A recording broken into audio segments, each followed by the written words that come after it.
The Simpsons exclusive Matt Groening, mostly, remembers show's record 636 episodes. Leave it to The Simpsons' Homeric sweep.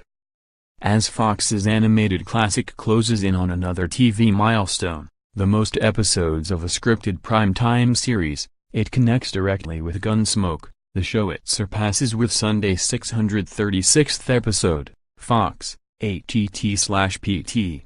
Dennis Weaver, a star of the iconic CBS Western, guest-voiced an aging Western movie star in 2002.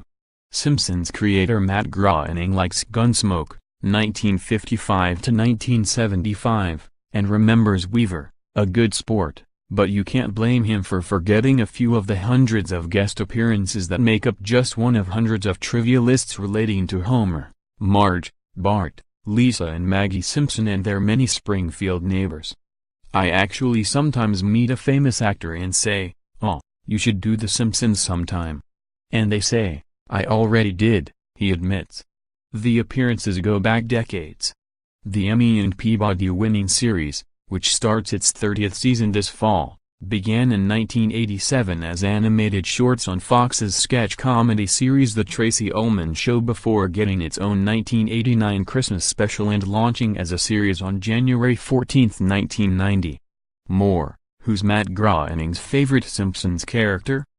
In an exclusive mid-April interview, Groening discusses the upcoming milestone, an early indication of The Simpsons' exceptionalism, repetition, criticism of convenience store operator Rapunasapima P. Tylon as an Indian stereotype, and whether an end date is in sight.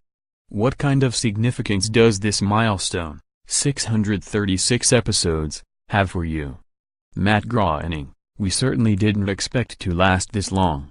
When we started, we didn't even know if the Fox network was going to last, much less our own show. Fox was an experiment, and they allowed us to do pretty much whatever we wanted. It looks like The Simpsons may outlast the larger Fox Corporation, with Disney seeking approval to buy much of the company. Groening: somebody pointed out that we predicted the sale of Fox to Disney, along with the election of President Trump, the U.S. curling team's gold medal win over Sweden at the Olympics and other successful prognostications. We have so many contradictory predictions that eventually some have to come true. What led you to think The Simpsons would be something special? Groening: the episode where Homer skateboards over Springfield Gorge, almost, Season 2's Bart the Daredevil from 1990. It made me realize we've really got something. It's like classic Warner Brothers, Looney Tunes, but we can do our own variation. Homer goes over the cliff. He doesn't make it. He hits the wall all the way down. The skateboard lands on his head. He gets raised up on a gurney and bangs his head all the way up. He gets put in an ambulance that hits a tree. The gurney rolls out and he goes over the cliff again. It's that extra plummet. That's The Simpsons at its best. The show is a forum for comedy ideas. There are very sophisticated references to great literature and cinema as well as the most basic slapstick cartoon gag. Does Homer's fall from a cliff in the April 29th record breaker pay homage to that early scene? Groening: whenever anyone goes over a cliff on The Simpsons, we definitely have in the back of our minds the classic Springfield Gorge scene. Is it difficult to remain relevant and avoid repetition? Groening: we always try to surprise ourselves and then hope we surprise the audience. After doing so many episodes, those surprises become harder to think up. I'm very proud of some of the places the show has gone in recent years, including giving the couch gag spot to outside animators, including Banksy, Bill Plimpton, Don Hertzfeldt and this year's Oscar winner for Best Director, Guillermo del Toro. As for repetition, now we have writers on the show who grew up with the show.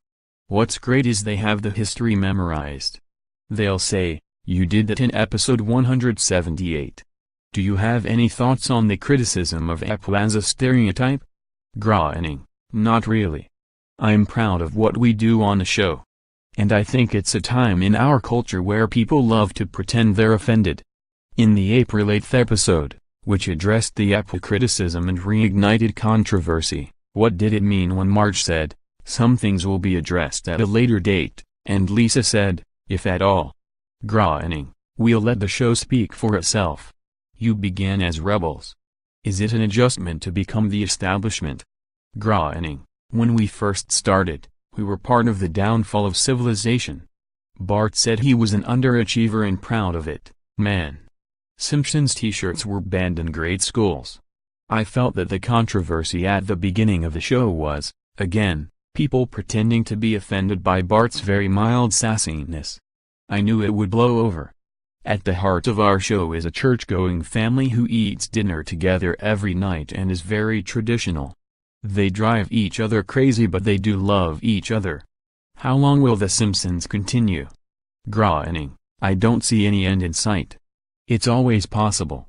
But, I live in denial of death, much less the cancellation of The Simpsons. Is there anything left on your Simpsons accomplishment list? Groening: we need our own full theme park.